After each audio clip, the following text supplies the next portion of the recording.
Esto es El Cernidor. Otros ya te contaron las noticias. Nosotros te contaremos la verdad. Conducen Álvaro Alfonso, Amodio Pérez y Horacio Lampariello.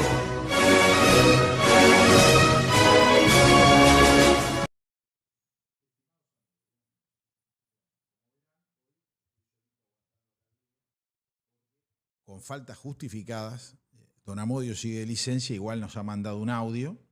Álvaro tuvo que viajar a Buenos Aires, también nos ha dejado un audio, que lo pasaremos en unos minutos. Y don Alberico Barrios tuvo complicaciones, lo cual le impidió llegar. Estaba en una reunión, la cual no pudieron terminar a tiempo, que nos va a traer noticias probablemente de esa reunión que estaba teniendo para el próximo jueves. Hoy, día 25 de septiembre del 25, o sea que hoy es Capicúa, estamos llevando adelante el programa número 229. Les agradezco a todos ustedes que tengan un poco de paciencia hoy conmigo, porque voy a tener que manejar los chats, hablar con don Javier Caraballo, que es el que siempre nos acompaña, y tengo toda la lista de los temitas que vamos a tratar, que creo que van a ser muy, pero muy, muy interesantes. Así que yo le voy a pedir a don Javier Caraballo que nos ponga el audio de don Amodio Pérez.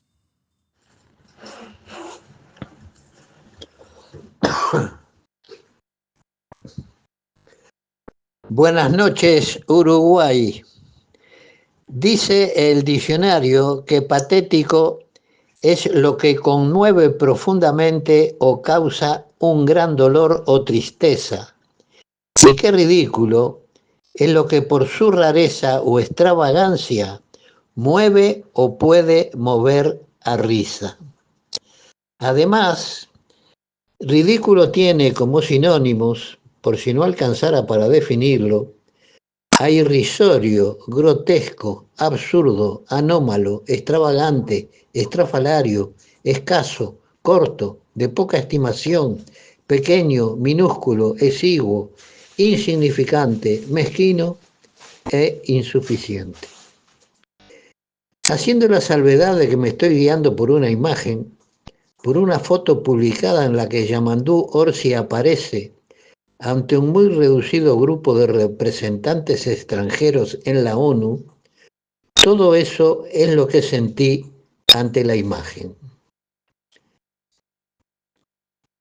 De nada me sirvió mi anterior decisión de tratar a Yamandú Orsi con el respeto que su investidura merece ante los ataques, a mi juicio a veces exagerados, que desataron su presencia en los medios. Pero la realidad manda y es inútil resistirse a ella.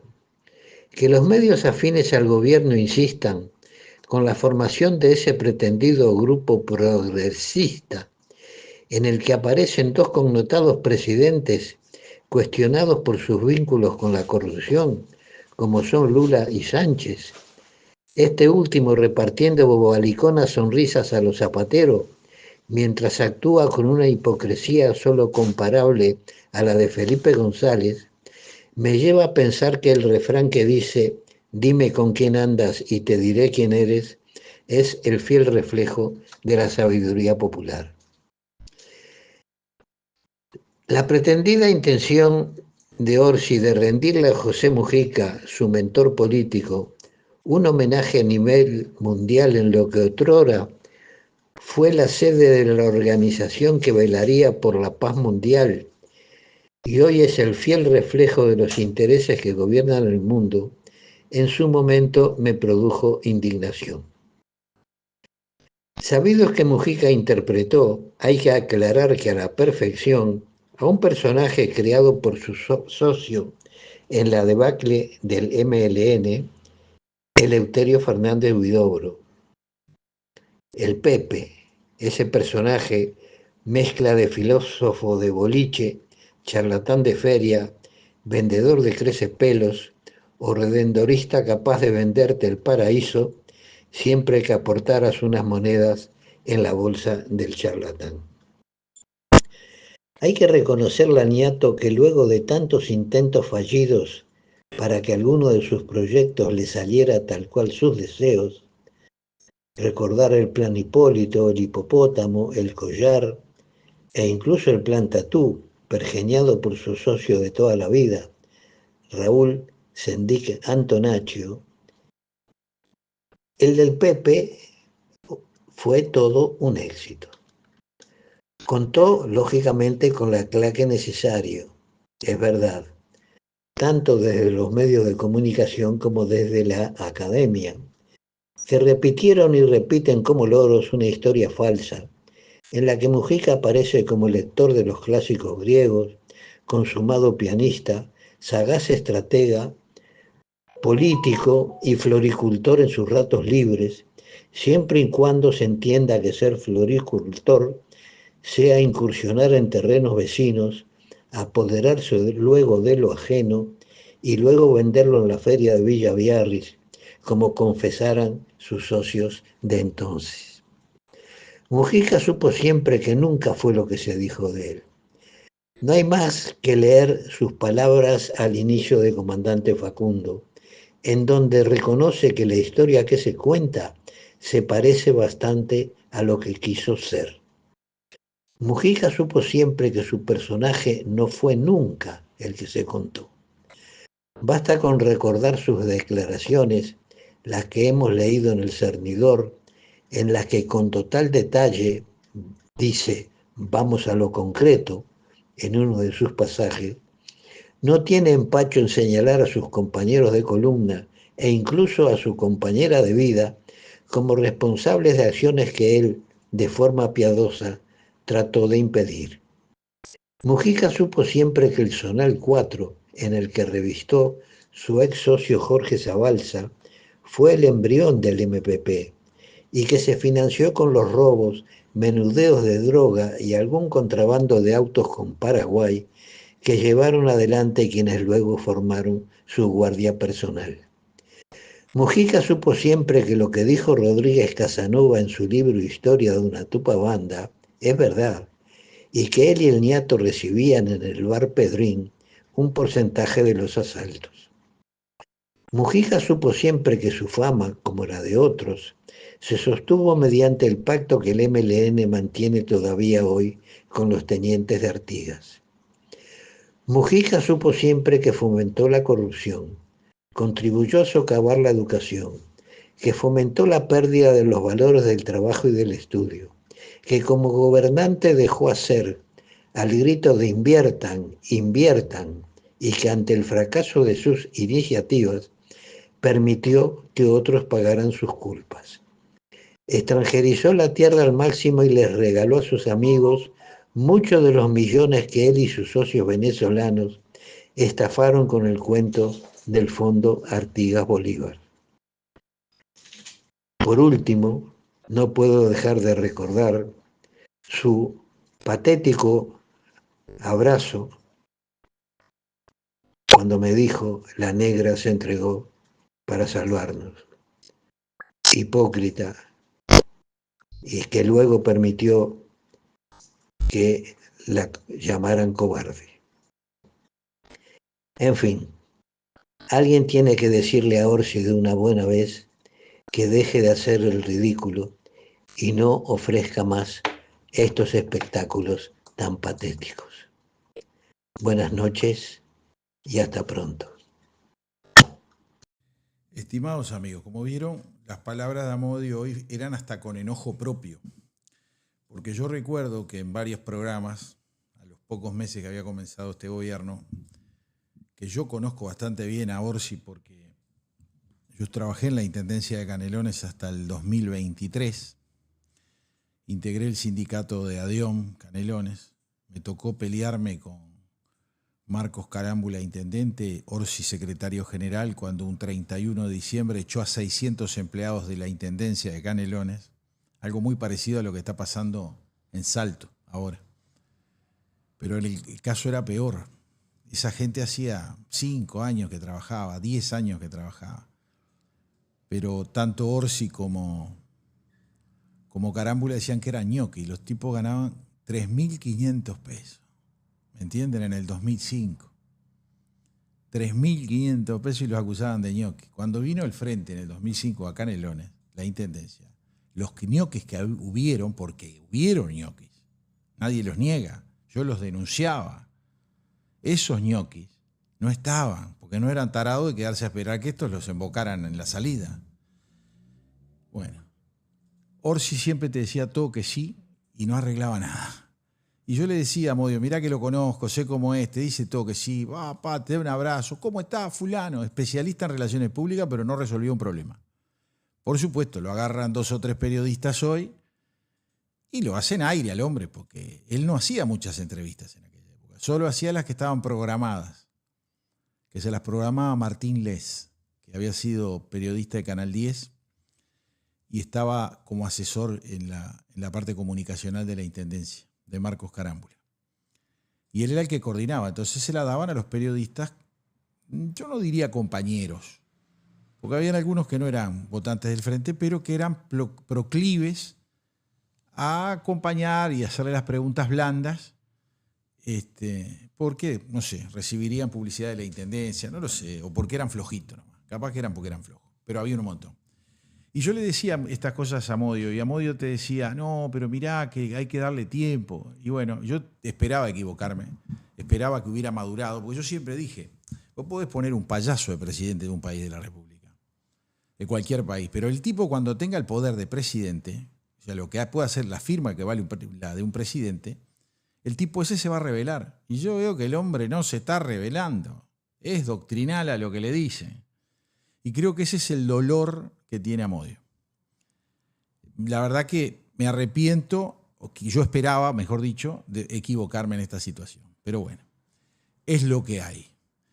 Ahora vamos a tener la palabra de Alvarito Alfonso, que por un tema de viaje rapidísimo a Buenos Aires hoy no nos puede acompañar y dudo que nos pueda acompañar la semana que viene o la siguiente.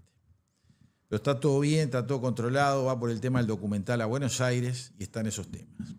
Así que yo le voy a pedir a nuestro estimado operador Caraballo que nos ponga el audio de Álvaro Alfonso, que es muy interesante también.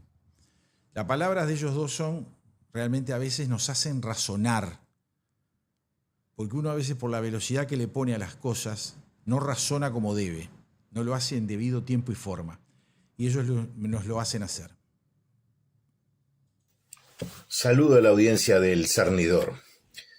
¿Están nerviosos? Ustedes han visto una foto en la cual aparecemos con una serie de teléfonos y bueno, de aquí en más parece que vamos a tener que utilizar un día uno y otro día otro. ¿Qué quieren saber? Bueno, las escuchas telefónicas en Uruguay llevan ya 85 años y nosotros escribimos este libro. El prólogo lo hizo Horacio, que en esta intervención voy a leer unos párrafos de su prólogo y vamos a leer y a informarles a ustedes con detalle. Y seguramente podríamos hacer la Gran Valle, que también le vamos a explicar, la Gran Jorge Valle, que también le vamos a explicar por qué. Pero voy a referir al prólogo de Horacio. Tras la vuelta a la democracia en el año 1985, en Antel se creó una comisión investigadora por las escuchas telefónicas durante la dictadura, pero también esto viene de la década de los años 40. Las escuchas telefónicas del Uruguay son de esa época. Incluso en los momentos de plomo en Uruguay, en la década de los 60 y los 70, la policía tenía intervenido varios teléfonos y al mismo tiempo la CIA también tenía los mismos teléfonos intervenidos y le pedían la información a la policía para que se la diera y se la tenían que dar, ¿no? ¿Qué pasó con esa comisión investigadora en la cual Horacio actuó como funcionario de Antel en aquel momento? Bueno, él después le va a relatar cómo surgió este libro. Y dice: creo que esto pasó porque a ningún gobierno ni a ningún organismo jamás le interesó.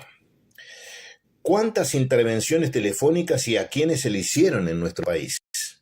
Al extremo que se hizo un pedido de informes para publicar en este libro, referido a la cantidad de intervenciones realizadas por Antel desde el año 1985 a la fecha, es decir, hasta el 2011. Ustedes ven ahí que hay gobiernos del Partido Colorado, el Partido Nacional y el Frente Amplio.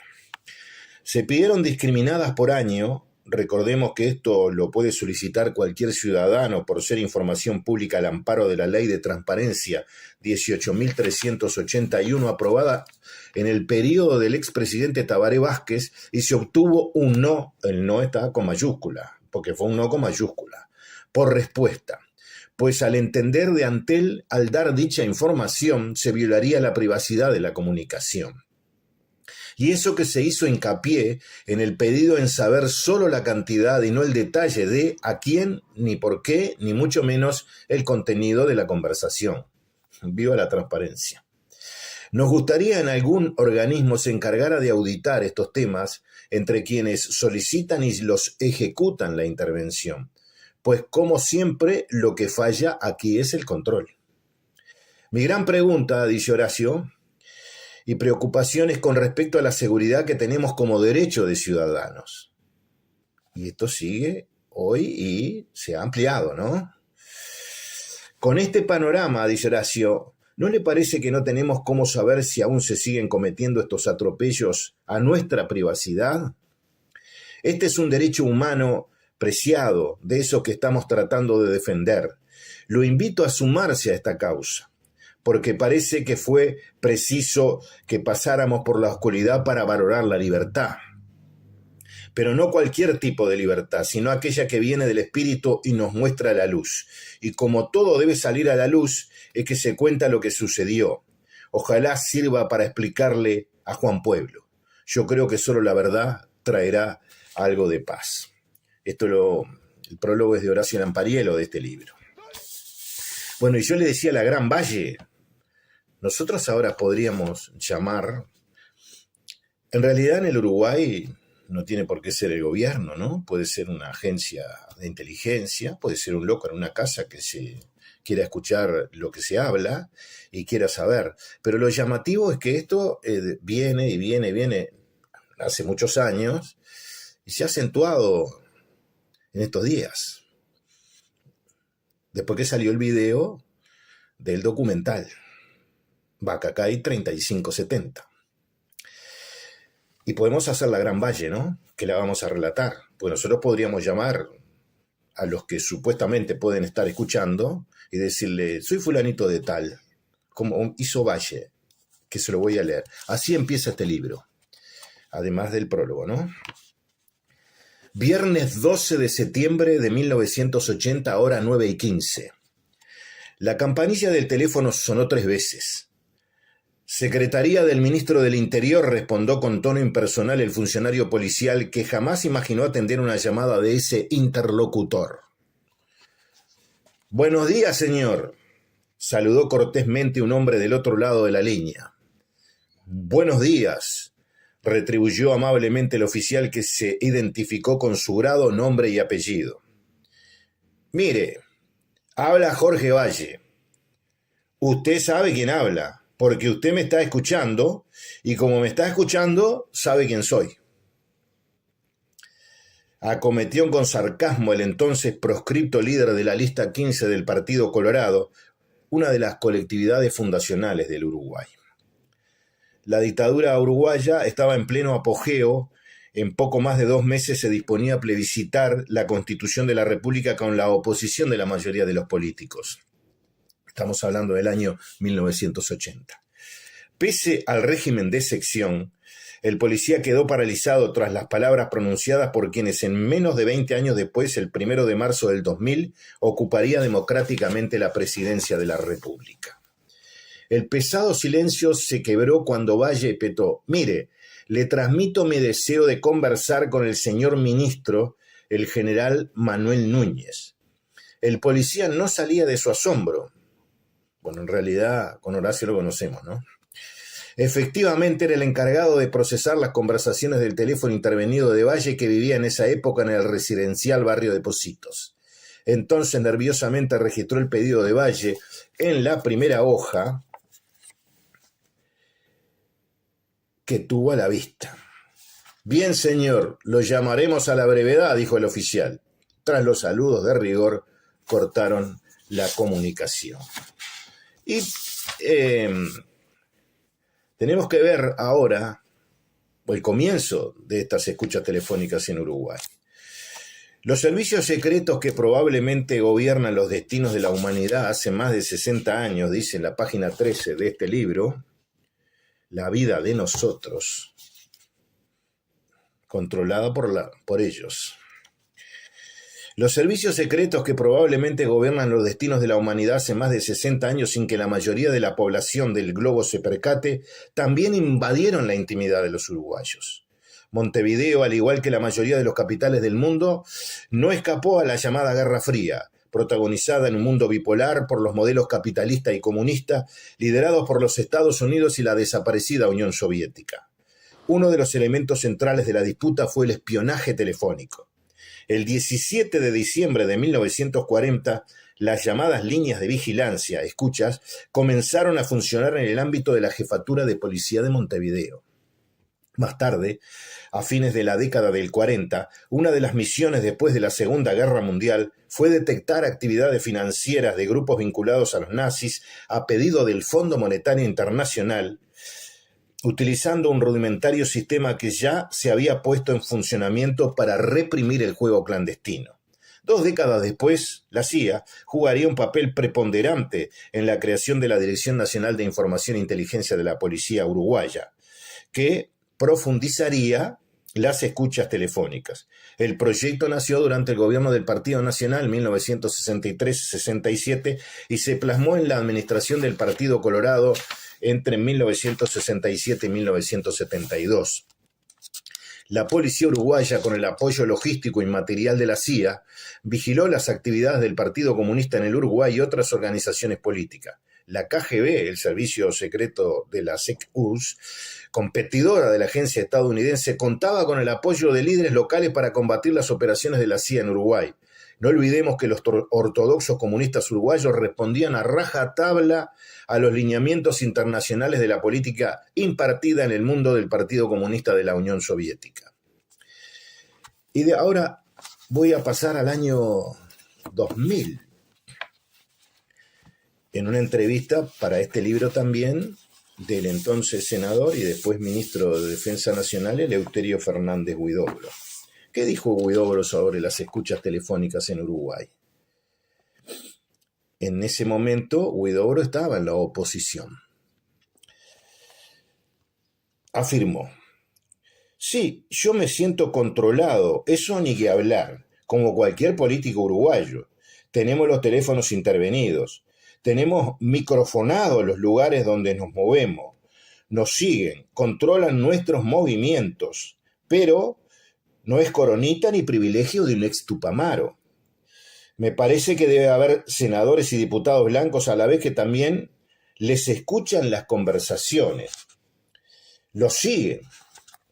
Creo que hay que tener un control civil mucho mayor sobre los servicios de inteligencia, pero creo que hay servicios de inteligencia no conocidos también que actúan en este país. Por supuesto que las agencias extranjeras actúan casi todas y hay servicios particulares, hay mucha privatización, hay policía privada. Le voy a decir más, creo que hay también militares vigilados, microfonados, con los teléfonos pinchados, periodistas, por supuesto. No es un problema para mí solo, dice Huidobro. No sé si mal de muchos, consuelo de un bobo, es un mal de muchos. Y continúa. Parto de la base que sigue igual. Estoy hablando del año 2000. En especial ahora del 2010, el 13 de julio del 2010 fue esta entrevista. En especial ahora cuando hablo por celular, estoy hablando públicamente y el que considere que cuando habla con un celular habla privadamente, es casi un suicida. Agrega Huidobro. Toda la población debería saber y habría que informarle que cuando habla por celular está hablando al aire, públicamente. Puede ser un marido, cualquier persona, dijo, con muy poca inversión tecnológica puede escuchar. Puede ser un marido, no tenemos por qué pensar en grandes cosas. La esposa, la industria competitiva, el comercio que compite. Y señala, los servicios de inteligencia institucionales de los países limítrofes de nuestro país, de los países de la región, de países más lejanos, podemos suponer que a veces alguno puede tener interés de escuchar a alguien. El problema es que esto se expandió. La tecnología es tan accesible que lo puedan usar. El espionaje industrial, hay múltiples intereses para escuchar. Creo que es así. Y remata hasta en forma jocosa. Estoy muy bien asesorado, por otra parte, como además es más fácil con los teléfonos celulares. Los teléfonos viejos de leña son un poquito más difíciles, pero no tanto. El que habla, dice Huidobro, por celular, tiene que saber que habla como si hablara por Radio Carve, por Radio El Espectador. Habla por un broadcaster. Lo escucha el que quiere. Estoy hablando del año 2000. Bueno, por eso, ¿tan nervioso? ¿Qué quieren saber? Y pasa a otro tema. El 23, recordamos el fallecimiento del general José Artigas. El 24, una acción del general Rivera, muy importante para la historia de la República, para la institucionalidad, para la tradición nacional. Prácticamente eso no se destaca. Se destaca la diversidad. Ya es una vergüenza que el gobierno tolere la presencia de una bandera con la bandera uruguaya en los organismos públicos. Imaginen a Artigas, Rivera, Oribe, Lavalleja, Leandro Gómez. La tradición nacional debe cuidarse. Y les puedo decir que da pena ver el símbolo patrio de nuestra historia al lado de esta bandera. Como no puede haber de otra bandera, de otras organizaciones. Allí tienen que estar las banderas patrias. Para eso están los organismos públicos. Si perdemos eso, perdemos todo. Nos reencontramos el próximo lunes. Bueno, estimados amigos, como yo soy de no consultar ni lo que mandan en los audios, había escuchado sí el de Amodio porque había llegado temprano, pero el de Alvarito no. Me dijo, voy a hablar del libro, de aquel que me ayudaste, no sé cuánto. Entonces sabía que iba a hablar de la vida de nosotros, pero no pensé que lo fuera a ser tan extenso y que contara todo eso. Eso es un libro que se escribió en el año 2010, porque yo tenía en esa época un programa en la ciudad de Tala, creo que era Canal 11 de Tala, que se llamaba De Ida y Vuelta el programa, que lo hacía con la señora Susana Berrueta, me acuerdo. Tuvimos como 2 años haciendo el programa una vez por semana. Yo iba de Ciudad de la Costa a Tala todos los miércoles. Y una de esas íbamos a entrevistar a Alvarito Alfonso, porque había visto un libro de él que me había encantado, que no recuerdo el título cuál era ahora. Y yo quería presentarlo ese libro. En el programa quería darle difusión. Entonces le dije si él nos acompañaba, me dijo que sí, y lo llevé yo. Vine de Ciudad de la Costa, pasé por Montevideo y nos fuimos a Tala, en el auto mío.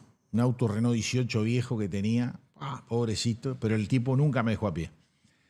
Y fuimos hasta allá, y en la conversación de ida, no sé si fue en la de ida o en la de vuelta, me dice, disculpa, me dice, ¿vos sos el Lampariello que estuvo en la comisión asesora de las intervenciones telefónicas en el año 85, 86 en la Antel? Le digo, sí, estuve yo en esa. Les recuerdo, yo en esa tenía, 25 años tenía yo tenía 23 años cuando entré en esa comisión investigadora, que fue de mitad de año para adelante. Todavía no estaba la ley de amnistía, aclaro. Y todo eso surgió porque un amigo que tenía cargo importante dentro de Antel, un gerente veterano, un tipo muy bien, muy derecho, del Partido Nacional, me dice, dice, a tu amigo, el que era mi amigo en ese momento, era el vicepresidente de Antel, Miguel Víctor Romero, que nos sigue mucho en el programa. Nos encontró una vez de casualidad porque yo hacía mucho tiempo que no lo veía y me llamó después por teléfono para decirme que nos seguía en el programa. Y me dice, ¿sabes que cuando vino para acá, para Antel, él no quería venir para Antel, quería ir al puerto como director, y él acá vino como vicepresidente de Antel? Le digo, sí, yo lo conozco de la actividad política, militar, pero militar políticamente. Y aclaro, nunca tuve un ascenso por ese director ni por ningún otro director. Los ascensos que tuve posteriores a eso fueron por concurso, porque no me gustó nunca que a uno lo acomodaran. Que no quiere decir que a veces no te diga, mirá, venía a ser asesor mío porque vos conocés de esto. Yo lo asesoraba, pero fuera del despacho de la vicepresidencia. Aparte yo militaba mucho en el sindicato, en Sutel, entonces yo entendía que era una contradicción estar dependiendo de un director y estar en el sindicato, porque había puntos de fricción entre todos los directores con el sindicato, que en algunas tenía mucha razón a veces muchas cosas del sindicato Sutel en aquella época. Después se politizó mucho más. Sutel en ese momento estaba politizado, pero la izquierda no lo había cooptado totalmente. Entonces, resultado, le digo, me lo cruzo un día y le digo, así que estás hablando por teléfono con fulano de tal, que es amigo tuyo, le dijiste que no querías venir acá. Y dice, ¿y vos cómo sabes? Y le digo, porque tenés el teléfono pinchado. No, imposible, pero no puede ser. ¿Y cómo lo sabes? Porque fulano de tal me lo dijo, querés hablar con él, lo llamo y vamos a tu despacho. Se lo presenté a ese funcionario, Miguel Yuria, gran tipo, hoy fallecido, pero gran persona. Le explicó lo que pasaba y le dijo dónde era que estaba intervenido el teléfono y quién lo hacía. Miren con qué claridad le estoy diciendo. Lo cual llevó a que la sesión del directorio siguiente quisiera hacer una investigación completa sobre ese tema y todas las intervenciones posibles. Y ahí terminé cayendo en una comisión investigadora para que se le hicieran las correspondientes verificaciones de lo que se decía. Y fuimos hasta el hueso. Y no había ley de caducidad. Los tiempos no fueron fáciles. Pero nosotros cumplíamos con la ley y mostramos la realidad que se había vivido. Y el directorio de Antel en ningún caso quiso juzgar a nadie porque lo habían recibido, las cosas que habían hecho algunos funcionarios eran por órdenes que le daban, no porque quisieran. Entonces nunca fue represivo, sino que lo único que se buscaba hacer era esclarecer.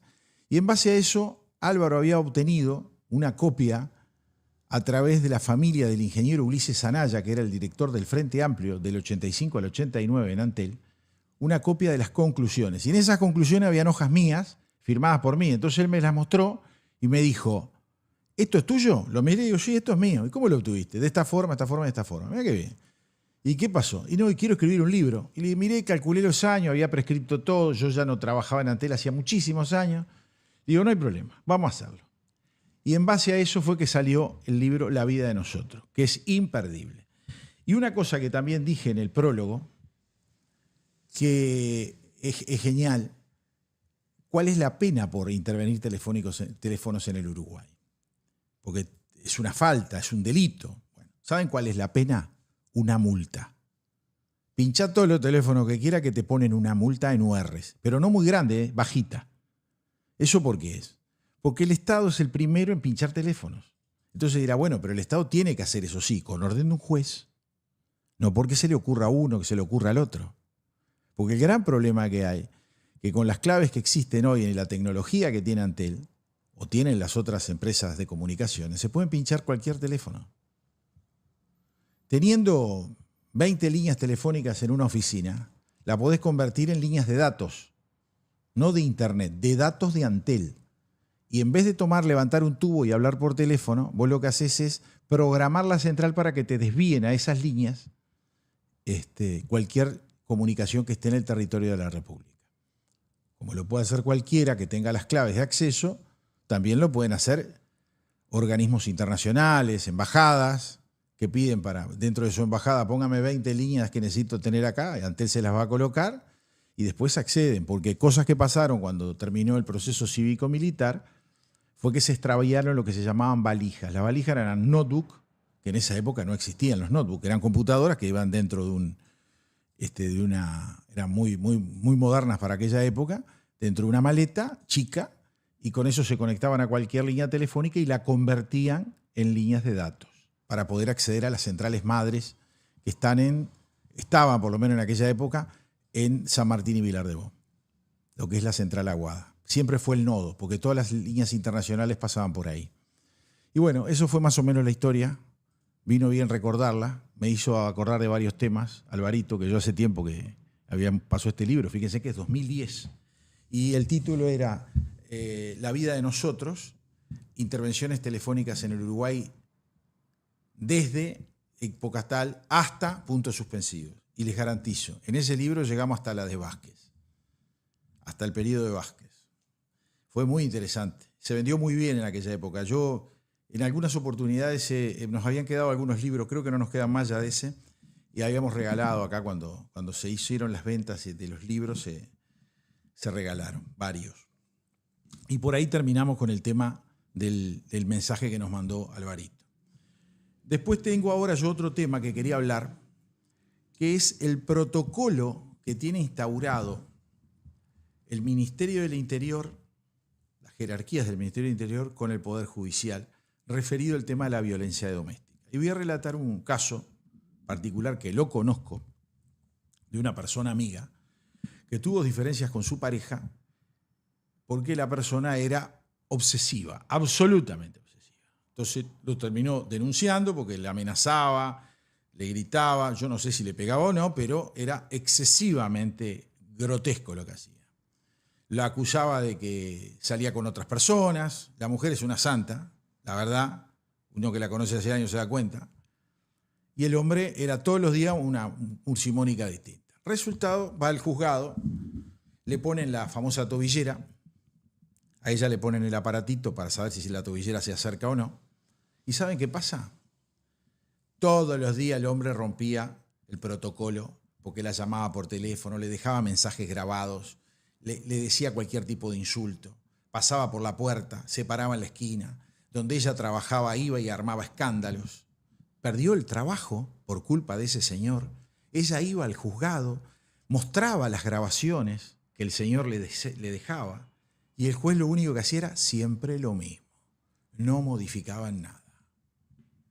¿Me entiende? Y hace muy pocos días sucedió que el tipo se bajó de un ómnibus cerca de la casa de ella, fue a la casa a las 5 de la madrugada, de la mañana, y le rompió el portón de la casa, porque quería entrar. ¿Y qué querría hacer el hombre? Matarla, porque otra cosa no podía hacer. Usted no va a caer a las 5 de la mañana a tirar una puerta abajo con restricción judicial de que no se pueda acercar a esa persona ni a esa casa. Y ella estaba con su sobrino que vive con ella. Se tuvieron que tirar por un muro del vecino. Del otro lado había un perro. No las mordió de casualidad. Se lastimó porque el muro tiene más de 2 metros. Para salvarse. Porque era un tema de vida o muerte. Mientras tanto sonaba el pitido del lado afuera, que el hombre lo sentían, que estaba golpeando la puerta. Viene, llama a la policía viene, el hombre se da cuenta y se va, lo agarran. Lo agarraron a unas cuadras. Porque claro, al llevar la pulsera esa, la tobillera, era más fácil encontrarlo. Lo agarraron, lo llevaron detenido. Descubrieron que antes de hacer eso, había pasado por la panadería donde ella había trabajado y que ya perdió el trabajo hace ya más de 8 meses o 9 que lo había perdido, ¿tá? Y se dedica a hacer limpiezas en casas de familia. ¿Y sabe qué pasó? La apedreó. Entonces tenía 2 denuncias por separadas, una por violencia doméstica y otra por agredir un comercio.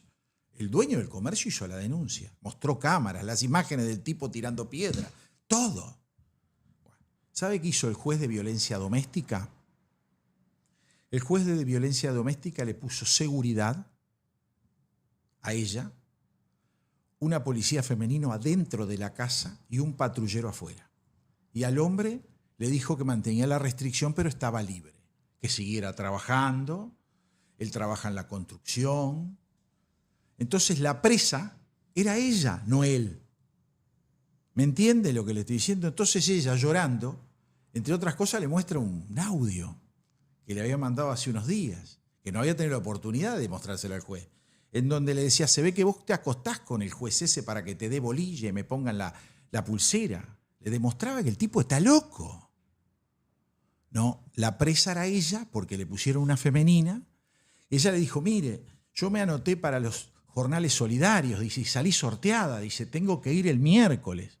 Le dijo la policía, no puede, porque usted ahí va a trabajar en la calle barriendo. Sí, usted no puede estar en la calle, usted tiene que estar en un local cerrado, trabajando y el policía con usted. Tenía que ir a cuidaba a un veterano ahí. Tenía que ir a cuidar al veterano. No podía ir porque no le podía poner un policía dentro de la casa. O sea que aparte de tenerla literalmente, entre comillas, presa a ella, por el sistema del protocolo, este famoso, también la dejaba sin empleo. Bueno, parece que ayer el hombre le dijeron que le quitaban la custodia porque el hombre estaba detenido, pero por la otra denuncia, por la que agredió a esa panadería donde ella antes trabajaba. Ahora, ¿cuál es la conclusión que yo saco con esto? La justicia no sirve para nada. Podré ser muy bruto lo que yo estoy diciendo, pero bueno, podés hacerle perder el trabajo a la gente. Bueno, no le dejaron presentarse entonces en la intendencia. Ahora estaba envuelta para presentar los papeles de que no la dejaban el Poder Judicial presentarse, a ver si le daban para dentro de un mes poder seguir trabajando. Porque había salido sorteada en un jornal solidario la pobre mujer, que tampoco iba a hacer mucha plata. Y le tocaba barrer en la zona esa, las plazas, la calle. Está bien, es un trabajo a cambio de un dinero. Un dinero que ya hablamos en un programa anterior, que viola las normas de los salarios mínimos. Está claro, ¿no? Que si lo hace un particular, lo pican. El pit-CNT ni abre la boca. Entonces, ¿a qué conclusión llego? Llego a la única conclusión de que en el Uruguay el sistema está mal encarado, está a patas para arriba, terminan jodiendo al que no tienen que joder, y el tipo que tenía que estar preso, por lo que más hizo, que fue dañar a su pareja, no lo ha hecho, no está. Capaz que el tipo termina demorado, con domicilio, no sé si está con domiciliario, preso o no, por la agresión a la panadería. ¿Me entienden que es un caso hasta ridículo? ¿Y sabe qué le dijo el juez, el de violencia doméstica? Que no podía hacer más nada que eso.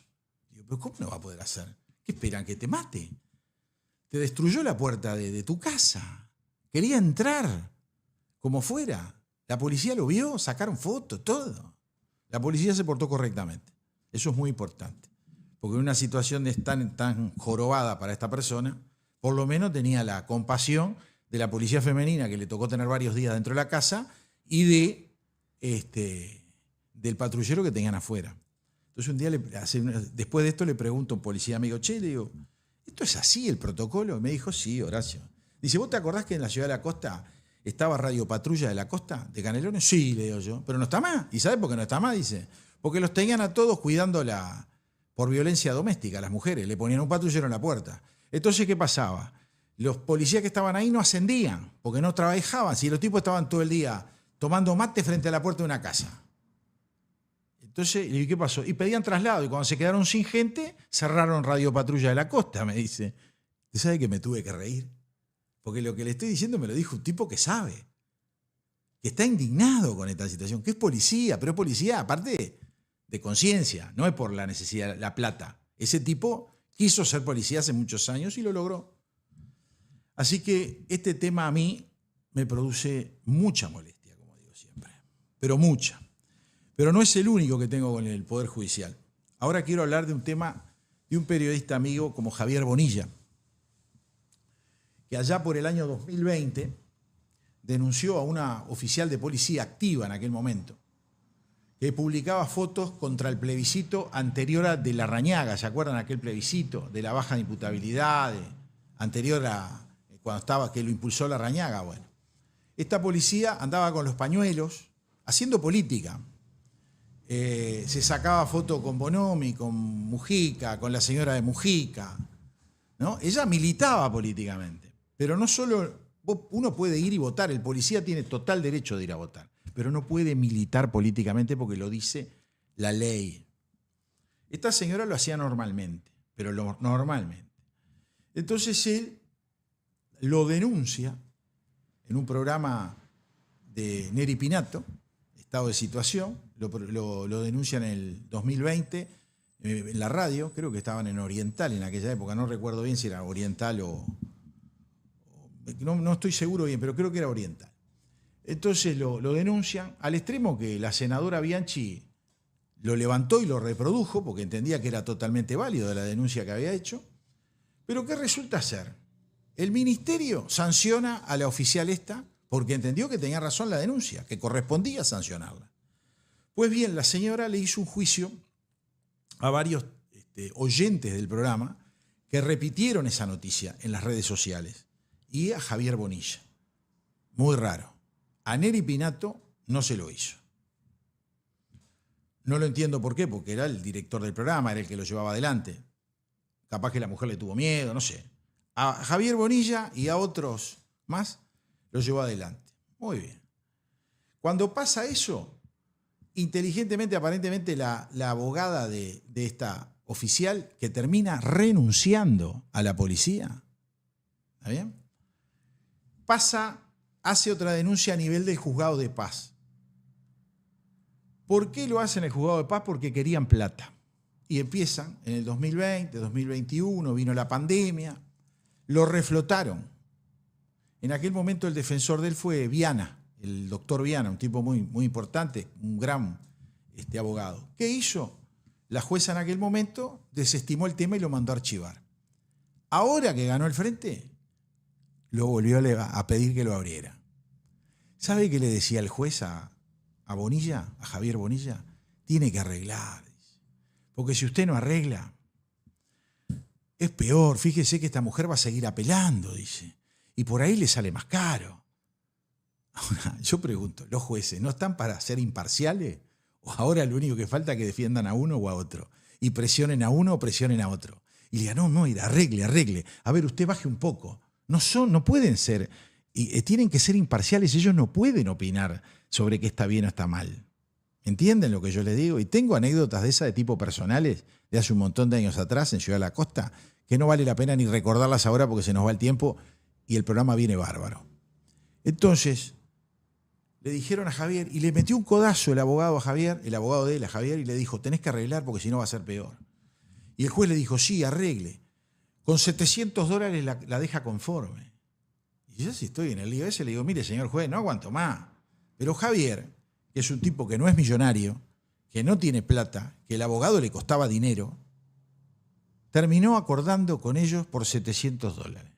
Lo único que quería la mujer era molestar y plata.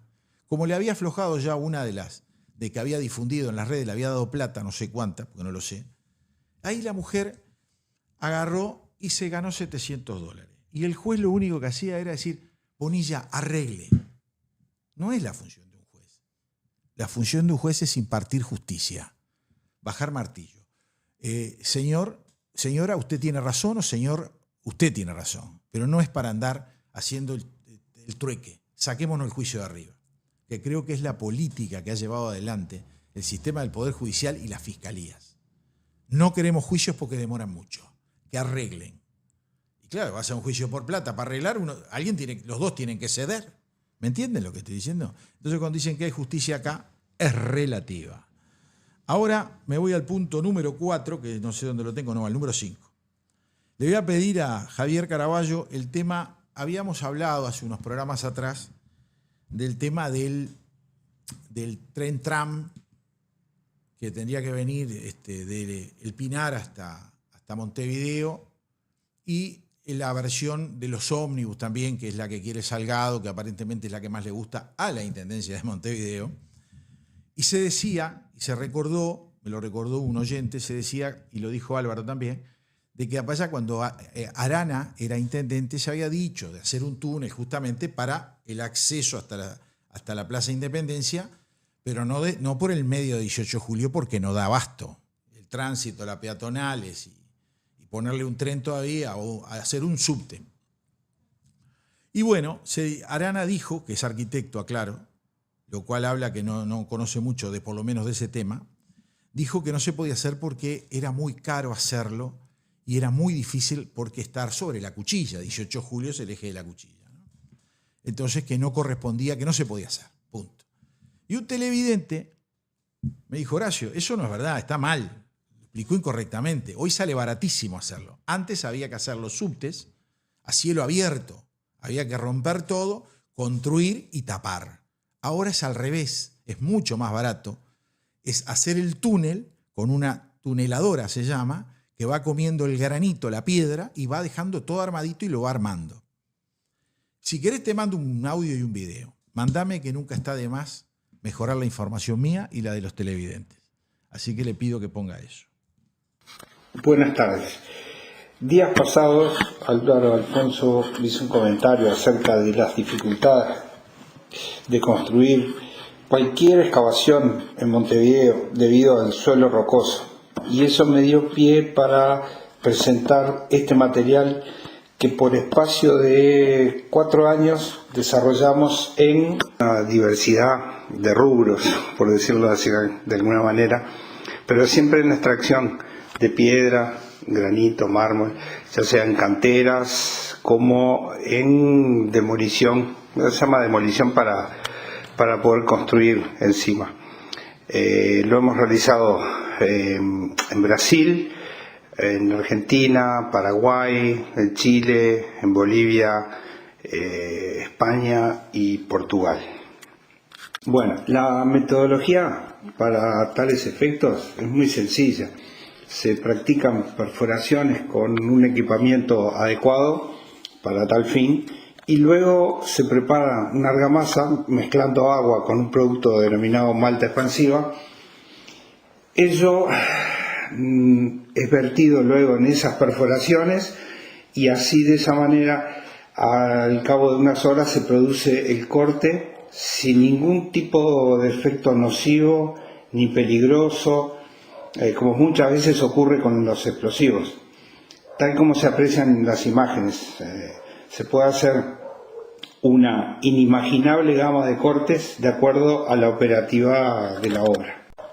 Una vez que se producen las fisuras, las rocas son retiradas con maquinaria normalmente empleada en el lugar para tal fin, siendo el tamaño y forma de los trozos en los que se rompe también planeados de acuerdo a la dificultad de poder maniobrar con los distintos tamaños.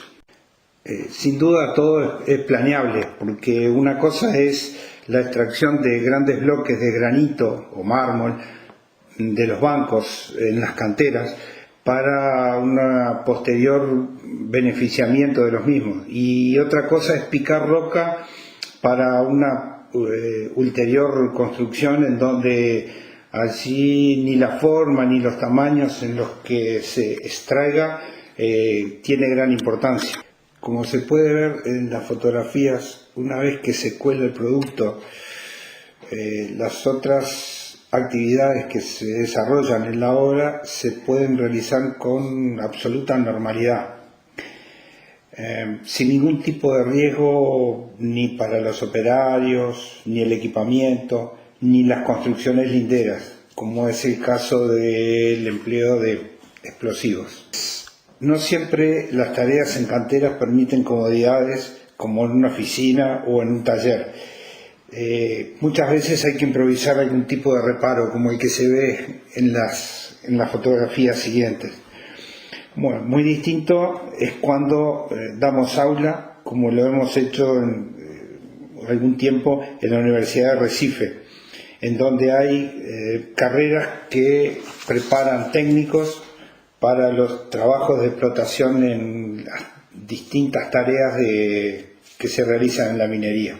También hemos aplicado esta metodología en demolición de estructuras de hormigón armado, como en la hidroeléctrica de Itaipú, o en puentes en donde se hace necesaria una demolición un poco más controlada, digamos quirúrgica. Pero esta temática es otro capítulo. Bueno, como verán, el ingeniero Alanis no es un tipo que no sepa nada. Entiende y entiende mucho, ¿no? Alejandro Alanis, ingeniero, nos hizo una presentación completita sin utilizar explosivo, cómo romper la roca. Así que cuando le digan, no, mire, es muy caro, es esto, no se puede hacer, han equivocado. Se puede hacer todo se puede hacer.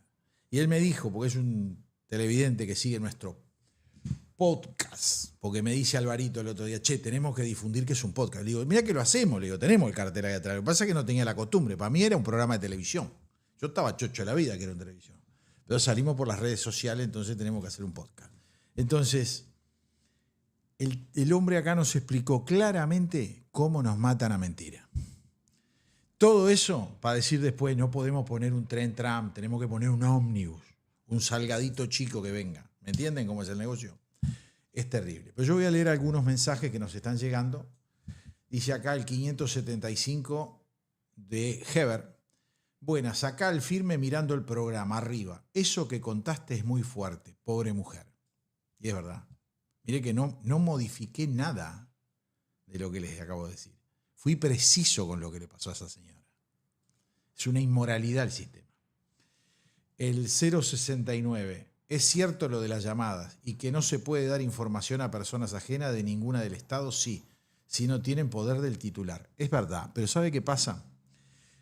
Cuando nosotros hicimos el pedido para saber cuántos, y aclaro bien, cuántos teléfonos habían sido intervenidos por Antel, no le dijimos que nos diera los números telefónicos. No le pedimos las grabaciones de la llamada de lo que dijeron. Dijimos cuántos, que nos den la cantidad. 1.000, 2.000, 3.000, 5.000.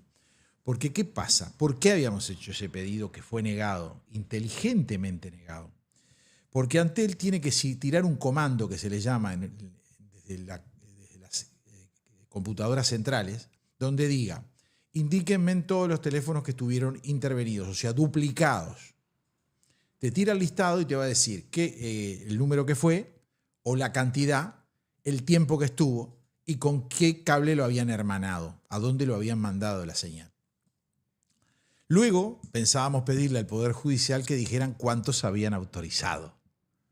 ¿Ustedes se imaginan qué puede pasar si la computadora de Antel dice 10.804 y después el Poder Judicial te dice 9.500 y las cuentas no cierran? Ese es el problema.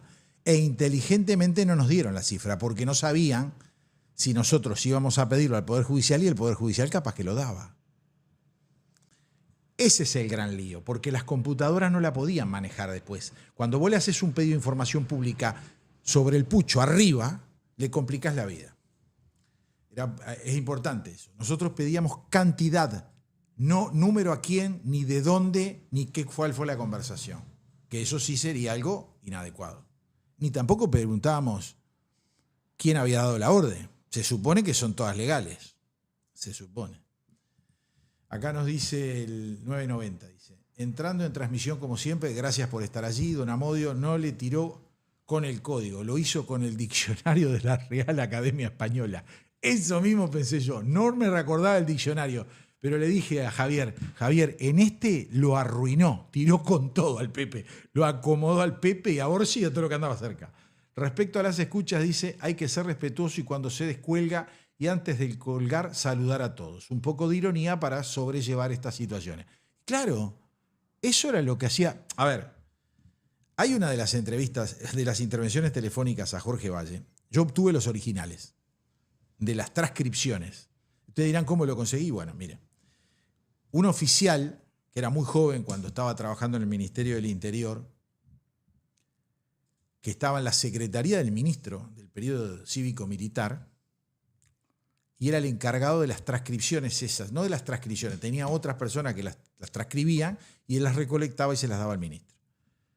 Era un hombre que le caía muy bien Jorge Valle.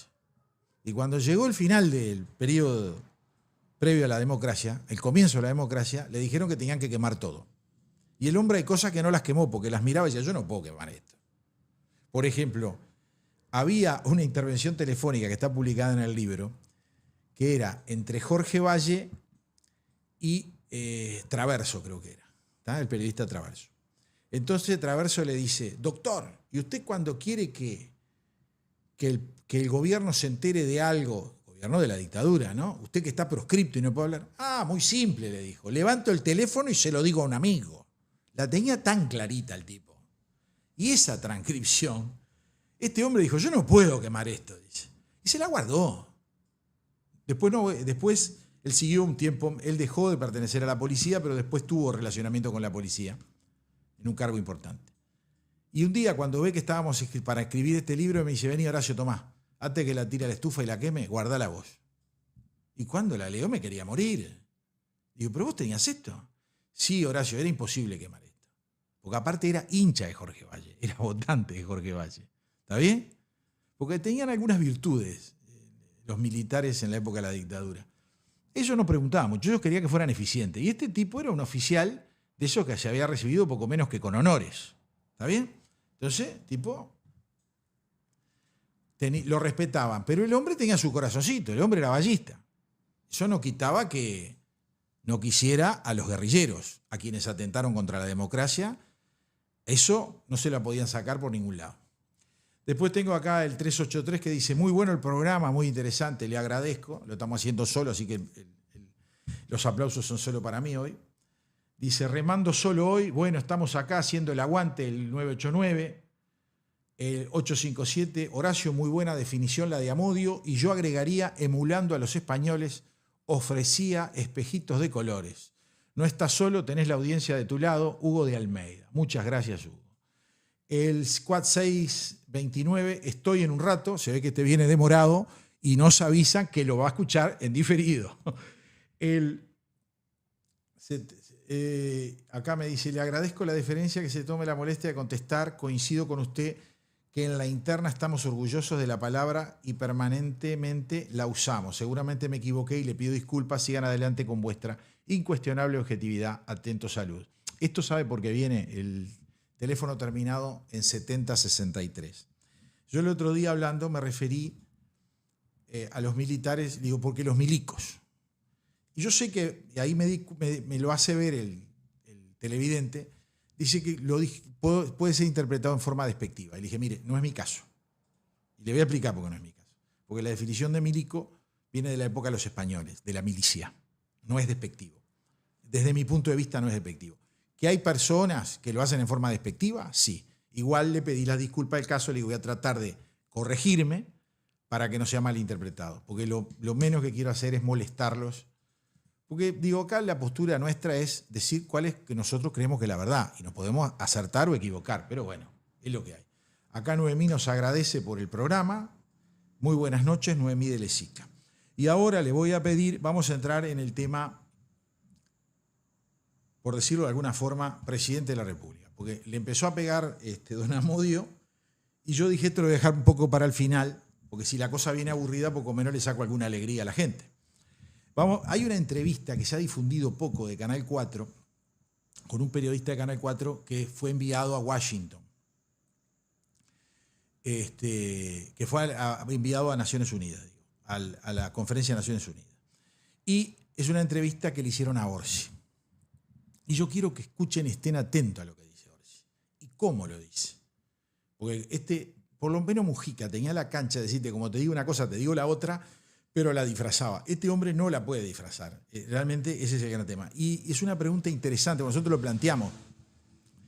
Yo he dicho acá, y hasta el cansancio, que el sistema de querer quitarle el privilegio al Poder Judicial, a los jueces, de levantar el secreto bancario a través de un juzgado, significa que uno tiene defensa, porque uno puede presentar y decir, no, mire, yo esto no lo hice, esto sí, ¿no? Tiene un movimiento. Y le quieren dar al director de la impositiva que a una sola firma le levanten el secreto bancario al ciudadano que él entienda que puede tener visos, porque no dice que esté certificado, porque el tipo es director, no es un juez, es un director de la impositiva. O sea, que si él tiene la presunción, con eso le alcanza para levantar el secreto, y eso es lo que están bancario de los uruguayos y es lo que están planteando en el Parlamento. Está claro lo que digo. Por eso digo que no hay garantías en ese tipo de cosas. Y eso siempre viene O'Donnell y dice, no, porque la OCDE nos va a agarrar y nos va a retar y nos van a sancionar. Y biribiri. ¿Vieron cómo es la cosa? ¿No? Bueno. Entonces, la OCDE, ¿quién es la OCDE? Espera un poquito que yo esto más o menos lo estuve estudiando. Porque dije, vamos a estudiarlo, ¿no? Entonces, la OCDE es la Organización de Comercio, era algo así. A ver, Organización para la Cooperación y el Desarrollo Económico. Cuenta actualmente con 38 países miembros. No es ni una organización derivada de Naciones Unidas. Es una organización en un grupo de países que dijeron, vamos a ser los controladores en el mundo de quién hace las cosas bien y quién las hace mal. Y yo creo que Uruguay no las hace mal, porque el secreto bancario se puede levantar mediante la firma y la autorización de un juez. Y hay un fiscal que interviene. Y el derecho de los ciudadanos lo tenemos. Esta gente lo quiere violentar. Y yo le voy a pedir que pase, Javier, la entrevista de Orsi. Presidente, lo quiero aprovechar para algunas polémicas que se han instalado en nuestro país a propósito de esta discusión por la ley de presupuesto. Por ejemplo, hay reclamos y posturas muy fuertes en contra del secreto bancario. ¿Hay oportunidad de poder modificar esto en la ley? Sí, claro que sí. Eso lo hablamos con O'Donnell y dijo, bueno, mejoremos la propuesta, si hay que mejorarla. Lo que hace, lo que se hace en el presupuesto es tomar lo que ya existía, porque la impositiva puede saber algunas cosas. Lo que está en cuestión y lo que planteamos es que no necesariamente tenga que haber una intervención judicial, pero estamos dispuestos a dar la discusión y si hay que corregir, corregimos. Están planteando derogarlo. No, si hay que corregir, a ver, capaz que es derogarlo, ojalá no, ojalá podamos llegar a un acuerdo de que esa herramienta, ¿por qué pasa? La OCDE nos inspecciona y nos califica y tenemos la amenaza de que nos pueda dar un golpecito si nosotros no mejoramos eso. Pero por supuesto el Parlamento es soberano y es el que tiene que resolver. Si no se vota, esto no es, creo que no es un tema, y lo tenemos claro, de patria o muerte, como decimos. Lo mejor para el país es lo que tenemos que hacer. Presidente, gracias por tu minuto con Telenor. Gracias por estar. Muy bien. Bueno, como vieron, el hombre ratifica que la OCDE presione y la OCDE nos va a sancionar. Entonces, les acabo de decir antes que pasáramos ese video, la OCDE son 38 países miembros. Muy bien. Parece que la mayoría de ellos son de la Unión Europea. Entonces me puse a averiguar, le digo, ¿cuáles son las sanciones que pueden poner? Y dice, sí, muchos países y jurisdicciones que no son miembros de la OCDE sí enfrentan consecuencias por no cumplir con los estándares de transparencia fiscal y secreto bancario. La principal fuente de presión y las posibles sanciones provienen de la Unión Europea, que utiliza las evaluaciones del Foro Global de Transparencia para elaborar sus listas de jurisdicciones no comparativas en materia fiscal. Le ponen letra como loco, pero no me dicen cuál es el castigo. Pero más adelante dice, el castigo por no alinearse con los estándares de transparencia como el levantamiento administrativo del secreto bancario no es una sanción directa de la OCDE.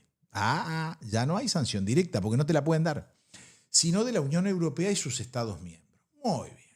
Entonces, ¿por qué te pueden poner una lista gris o en una lista negra? Hoy no estamos en ninguna de las dos listas. Entonces, cuando te pongan en la gris, vemos qué hacemos. Pero no me voy a meter antes. ¿Está bien? Y vemos qué pasa. Porque después, ¿cuál es la otra segunda pregunta que uno hace? Los países de la Unión Europea, ¿todas cumplen con este requisito?, dijo Lampariello. La posición oficial es que sí. Los países miembros de la Unión Europea deben cumplir con los estándares de transparencia fiscal de la OCDE. Muy bien. Incluyendo la capacidad de levantar el secreto bancario para fines tributarios y participar en el intercambio automático de información. Sin embargo, la realidad es más matizada. Cumplimiento formal. Estándar de la Unión Europea. Todos los países de la Unión Europea están sujetos a las directivas de la Corporación Administrativa, la DAC, que hacen obligatorio el intercambio automático de información fiscal basado en el estándar común de comunicaciones de información, o CRS de la OCDE. Esto en la práctica exige que las administraciones tributarias puedan acceder a la información bancaria para cumplir con los reportes obligatorios, secreto bancario y versión fiscalidad. El concepto tradicional del secreto bancario para proteger el anonimato de los no residentes ha desaparecido legalmente en la gran mayoría de los países de la Unión Europea, incluyendo a las ex bastiones como Luxemburgo y Austria, precisamente para cumplir con los acuerdos de la OCDE del G20. Bárbaro. Las excepciones y la crítica interna. Acá viene la verdad. Eso es lo que quieren ellos. Aunque formalmente todos cumplen con los requisitos mínimos de intercambio de información, algunos países miembros de la Unión Europea han sido criticados por mantener o facilitar prácticas que bordean la elusión o evasión fiscal. Jurisdicción de baja tributación, países como Irlanda, Luxemburgo, Países Bajos, Malta y Chipre han sido señalados por la Comisión Europea, el Parlamento Europeo y organizaciones no gubernamentales como Oxfam por tener regímenes fiscales que pueden ser considerados agresivos o que facilitan la elusión fiscal corporativa, por ejemplo, permitiendo el traslado de beneficios con poca actividad económica real, doble estándar y otros líos más. O sea, muchachos, ¿no se arreglaron ustedes y nos quieren meter a nosotros en el brete? Aparte, Uruguay cumple con los estándares de la OCDE. Lo que pasa es que el que lo autoriza es un juez. No es que lo tiene que autorizar el director general de la impositiva. No tenés por qué tener problema. Vas al juez y el juez te lo autoriza, si vos tenés la justificación de para qué vas a usar los datos. Esa es mi posición y demuestra claramente que esta gente lo único que le importa es quedar bien con los grandes capitales. Una vez me dijo una persona, a los grandes capitalistas del mundo que mandan en el mundo, lo dominan, bueno, eso es muy relativo, ¿no? Pero los grandes capitales del mundo les queda más fácil comprar a la izquierda que comprar a la derecha. Y yo dije, ¿vos estás seguro de lo que me estás diciendo? Bueno, hoy debo reconocer que sí, son mucho más fáciles. Porque la izquierda les hace el verso para un lado y los clava por el otro. Ahora yo le voy a pedir a don Javier que nos ponga la foto de Orsi con un gemelo, que no soy yo, porque muchos dicen que yo soy medio parecido de perfil a Orsi, y yo le digo que él es mi hermano menor, pero no lo es. Y ahora lo estamos comparando con el humorista Mr. Bean, el inglés, y si me dicen que es distinto, yo juro que apago ahora, cierro la computadora y no hablo más. Porque salió un calco hasta en la posición. Ahora, lo que hace la gente en las redes sociales no tiene nombre, ¿cómo encuentra esas cosas, no? Y ahora hay una foto de cuando hizo el discurso Orsi, que fue bastante jodido, porque él tiene un problema el hombre para leer. Yo no sé, no practica, porque si te pones a practicar los puntos, los comas, los puntos y seguidos, los puntos y aparte, no le errás. No le errás, a no ser que no lo hayas leído. Pero si vas a ir ahí, leete 14 veces las hojas que tenés que llevar de discurso, porque este no es un presidente que lleve los puntos y haga el discurso automático, sin leerlo, como hemos visto a varios acá. Acá, Valle, Sanguinetti, la calle Herrera y la calle Pou, te los hacen el libreto completo del discurso sin leerlo. Tabaré Vázquez leía, Mujica no leía. Podía decirte cualquier cosa, pero no leía. Y canchereaba todavía, vivo el tipo. Estamos pasando la foto, entonces, que la poca gente que se dedicó a escuchar el discurso de Naciones Unidas. Hoy estaba escuchando el discurso, que no lo traje porque no se lo pasé a Javier, del presidente de Paraguay, Santiago Peña. Santi Peña, más conocido en Paraguay así. Tipo brillante. Les pasó el paño a todos. Porque todo el mundo va y vende, como fue Orsi, que dijo, no, porque nosotros, el país que estamos en el Atlántico Sur, que estamos frente al océano, balconeamos al océano, y nos estaba vendiendo, como que los que están ahí no saben dónde está Uruguay, porque de repente las poblaciones de los países eso no nos conocen, no saben, nos confunden Uruguay con Paraguay, hacen calio bárbaro, ¿está? Europeos y no europeos y norteamericanos y todo lo que quiera. Pero los que están ahí sí conocen Uruguay. Entonces vos no tenés que ir a venderte como vendiendo la desesperación del hambre, ¿no? Porque aparte para eso no pongas impuestos que te van a correr los capitales. Se siguen yendo empresas en Uruguay, por las dudas. Entonces, pasamos esa foto. Ahora tenemos que ir a un tema que yo el otro día no lo habíamos... No, tenemos uno que es el tema de la posición número 9, que es la señora Spinetti, que es la directora de la Secretaría de Derechos Humanos de la Presidencia, que es la que ha tenido el problema porque puso a su pareja como asesor de ella con un sueldo que parece que bastante importante, la expareja. Y que es un muchacho jovencito, creo que tiene 22 años, ahora tiene 22 años, la expareja, no sé de cuándo, capaz que era menor antes, no lo sé, eso no tengo la menor idea, capaz que fue el año pasado y tenía 21. Y ella relata todo lo que está sufriendo por esta situación. A mí y a mi familia nos ha llevado a un gravísimo problema de salud mental. No tengo nada para comentar al respecto por mi salud mental. Nada, cada uno es libre y eso es un derecho humano. A mí y a mi familia nos ha llevado a un gravísimo problema de salud mental. Ahora, la señora dijo que tiene problemas de salud mental. Yo creo que lo primero que tiene que hacer es pedir licencia o que sea relevada por el señor presidente porque no puede desempeñar sus funciones. ¿Está bien? El problema que tuvo ella con la lista 52, que fue la que la llevó adelante, es el gran lío que tuvo porque la lista 52 dentro del Frente Amplio, que sacó 3.500, 3.600 votos, del movimiento Patria, del movimiento País, lo que estaba diciendo era que ella representaba a algunos colectivos, pero no a todos los derechos humanos, que solo hablaba de unos derechos humanos y se olvidaba del resto, con lo cual coincido con esa agrupación del Frente Amplio. Entonces, luego lo que tenemos es primero lo voy a explicar para que lo puedan ver bien. Es un video de TV Ciudad. Primero TV Ciudad, Intendencia de Montevideo, fundida, sigue poniendo plata ahí. Está claro, ¿no? Se calcula en $5 millones. ¿Está bien? Que pone por quinquenio. $1 millón anuales. Es lo que dijeron. Capaz que más. Dijeron eso. $5 millones por quinquenio. En ese video ustedes van a ver la pantalla partida al medio. La parte de arriba de la pantalla está en blanco y negro, en gris. Esa es una cámara como que estuviera acá atrás mío y estaría enfocando hacia allá o hacia allá, donde hoy está Javier, donde está el director de cámaras, donde está el director de programación, que está continuamente viendo los programas. ¿Bien?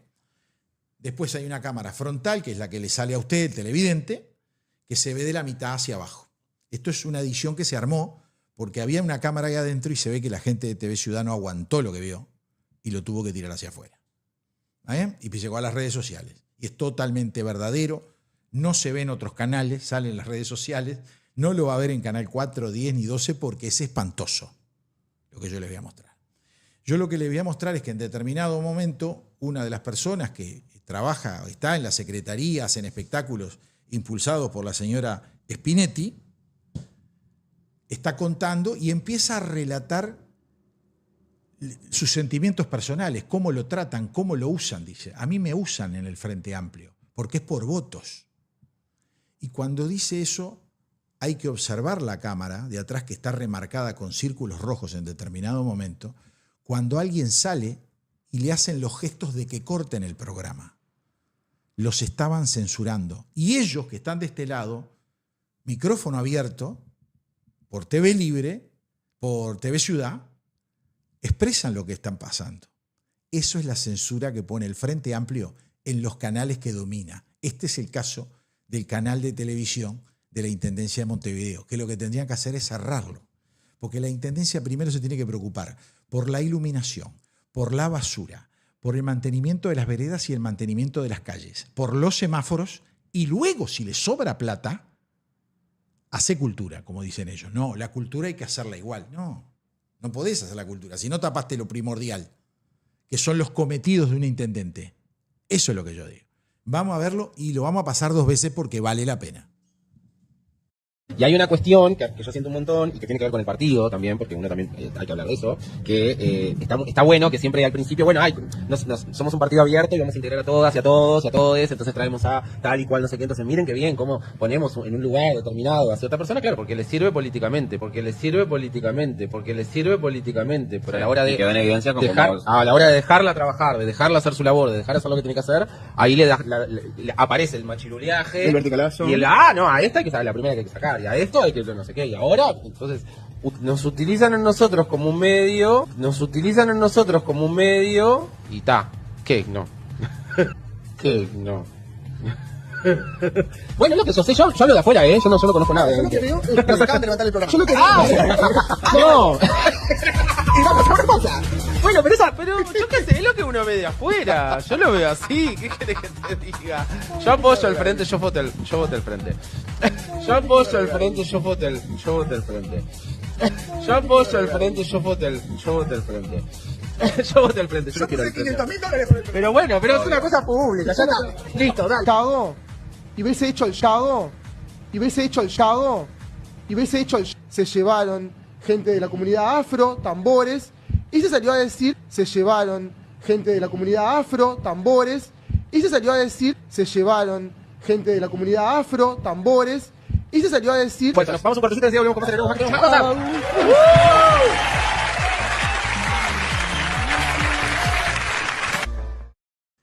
Miren que da para risa al final. Yo con Javier no estábamos riendo. La persona que estaba explicando que se dan cuenta que le hacen los gestos de cortá, dice, pero una marcha atrás no evita, ¿no? Dijo, no, pero yo voté al frente. No, pero todo el mundo lo sabe, como todo el mundo lo sabe, lo digo. Pero yo voté al frente, yo colaboré con el frente. Señores ediles, por favor, pasen en la Junta Departamental de Montevideo este video. Tengan la deferencia de mostrárselo a todos. Llamen a los canales, después hagan una conferencia de prensa y pídanle que cierren ese canal, que no gasten más plata en eso. Por favor, agarren los que están ahí, pónganlo a trabajar en otra área. Si no los quieren echar, pero cierren ese canal, no gasten más dinero en eso. Eso es la junta del voto por la miseria. Pero es en serio lo que les digo. Dan lástima. Y estas cosas no se ven en los canales de aire para que lleguen de una punta a la otra de la República. Así que les pido que difundan estas cosas. Pues esto es una vergüenza lo que estoy mostrando. Dan pena. Y ustedes se piensan que la grabación de dónde salió, de adentro de TV Ciudad, porque a los propios empleados les da asco estas cosas. ¿Me entienden lo que les digo? Y vayan a ver ahora si está o no la cámara esa que estaba acá atrás, que enfocaba a donde estaban los cameraman y donde estaba el director, que estaba mirando desde su oficina, ve lo que está pasando. El tipo salió como desesperado. Yo no sé qué decirles. La verdad, por el momento uno se ríe y después se enoja. Y uno tiene razón en enojarse de estos disparates. Yo voy a leer algún mensajecito más. El 069. Quedaron vacías las bancas, por lo menos Mujica cuando daba discursos nos trataba de atorrantes, nabos, fuera del país. Es cierto eso. Eso por el discurso de Orsi. El 629 dice, ese Orsi es el pauso, una ley, licencia médica a empleados públicos con un decreto no es creíble. Bueno, le voy a decir que tiene razón. Con un decreto derogó una ley que aprobó el Parlamento. Pero en este país nadie se queja, la oposición tampoco. Es cierto lo que dice, que era darle el changüí, porque la calle pública había apretado las tuercas a los empleados públicos que pedían exceso, porque les servía pasarse a no hacer nada. ¿Está bien? Pedían licencia de vivo. No todos, pero muchos sí. Y el problema es que por esos pocos o esos muchos pagaban todos. Pagaban lo que hacían las cosas bien. El 990 dice, los romanos hacían los huecos y le ponían cuñas de madera que las mojaban con agua, lo cual expande y produce el quiebre. Me quedé asombrado de cómo lo lograban. Bueno, la metodología que aplican ahora es la misma, pero que lo hacen con productos químicos que expanden más esa capacidad. Eso es para hacer los túneles, la excelente exposición que nos hizo el ingeniero, que se me fue, Alejandro Alanís, el ingeniero Alejandro Alanís. Y bueno, siendo las 20:56 y habiendo dado la lucha solito, pero bien, a gusto, vamos a ver, creo que capaz que el lunes que viene también nos toca salir solo, pero no hay problema, acá apechugamos con Javier, y que fue entretenida, porque lo que hice fue una varieté de videos, ¿no? Así que estuvo linda la cosa. Estimados televidentes, será para el próximo programa, el día lunes, que será el programa número 230 el próximo lunes. Que tengan buen fin de semana y buen descanso. Esto es El Cernidor. Otros ya te contaron las noticias. Nosotros te contaremos la verdad. Conducen Álvaro Alfonso, Amodio Pérez y Horacio Lampariello.